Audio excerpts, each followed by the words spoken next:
नमस्कार दोस्तों। Hindi daily dose #7 में मैं करमवीर आपका स्वागत करता हूं और आगे बढ़ते हैं इसी सीरीज में। अब चलते हैं अब तो आज चर्चा कर लेते हैं पर्यायवाची शब्दों के। पहले शब्द है अपना अतिथि। अतिथि अतिथि देवो भव। भारत के लिए एक मतलब कि क्या ही बताएं। तो इसका हो जाता है अभ्यागत। अभ्यागत, आगंतुक, आगत और गृहागत। मतलब गृह प्लस आगत, तो ये यहाँ पर दीर्घ स्वर संधि हो जाती है। तो ये सारे मतलब कि आप नॉर्मली आगत गृहागत ये तो याद रखने मतलब याद रखे जा सकते हैं। तो आपको याद रखना है अभ्यागत और आगंतुक।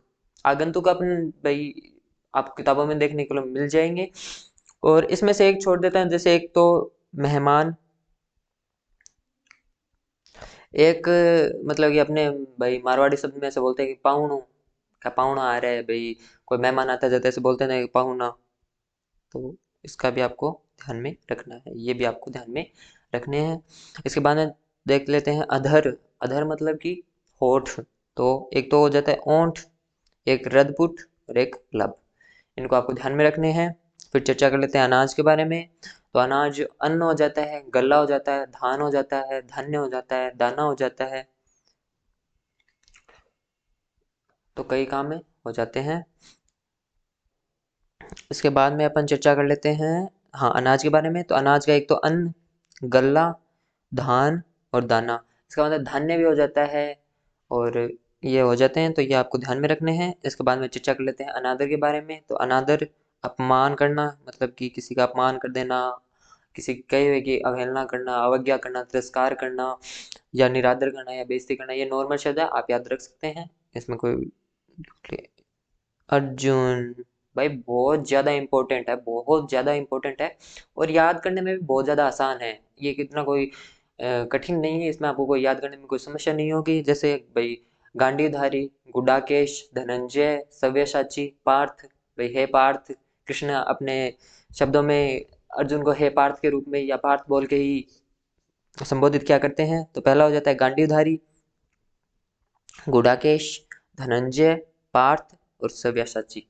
तो ये शब्द मतलब छह मतलब 5 ये शब्द हैं, ये आपको याद रखने हैं। और ये बहुत महत्वपूर्ण है। ये पीछे की बहुत कक्षा में मतलब पीछे की बहुत एग्जाम्स में आ चुका है और इनको आपको ज़्यादा से ज़्यादा ध्यान में रखने की कोशिश करना है। ये एक तो अर्जुन, एक ये अतिथि, ये थोड़ा ध्यान रखने लायक शब्द हैं और इनको आपको ध्यान में रखना है। इसके बाद में चर्चा कर लेते हैं। एक सेकंड आपके स्क्रीनशॉट के लिए मैं साफ कर देता हूँ। आप चर्चा कर लेते हैं विलोम शब्दों के बारे में। तो नित्य और अनित्य भाई जो रोजाना होता है और अनित्य जो रोजाना नहीं होता है, ये सीधा सा है।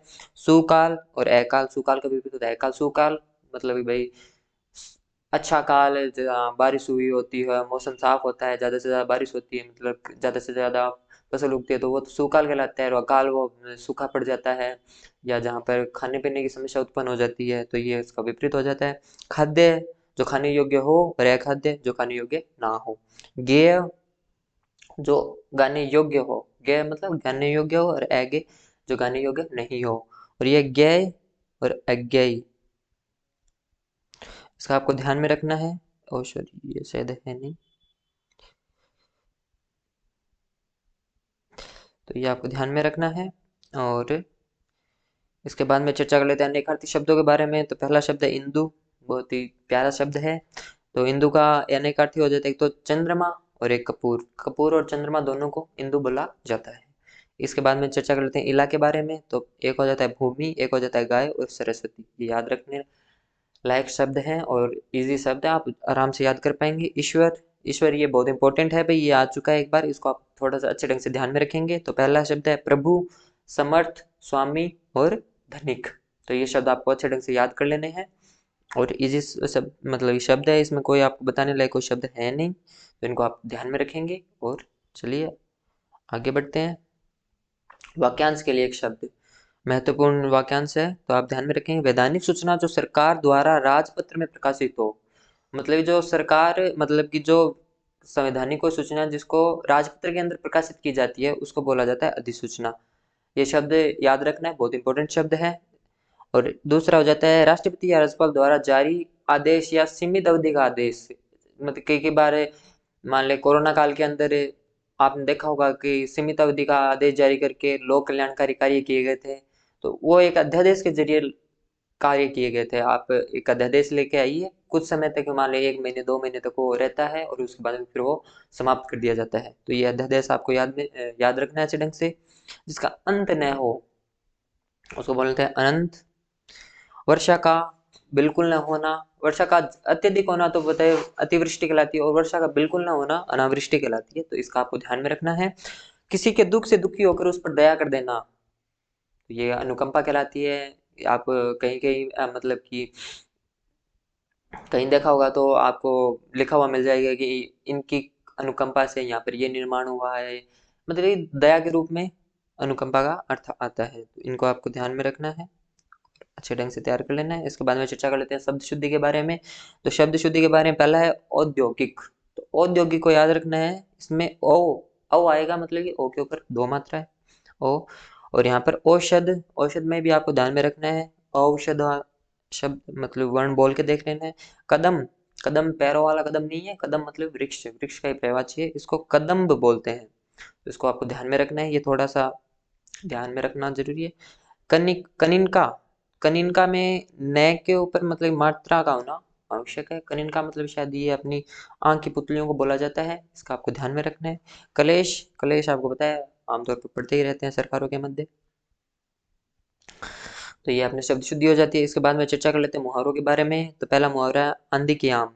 तो बिना परिश्रम किए सस्ती चीज मिल जाना, मतलब आंधी के आम।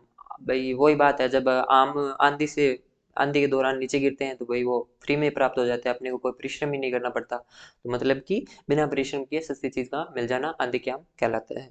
आकाश के तारे तोड़ना, ये अपने नॉर्मल आप याद करें भाई, आकाश के तारे तोड़ना तो प्रेमिका के लिए लोग कहते हैं कि भाई हम प्रेमिका के लिए आकाश के तारे तोड़ सकते हैं, पर ये तो एक असंभव कार्य है।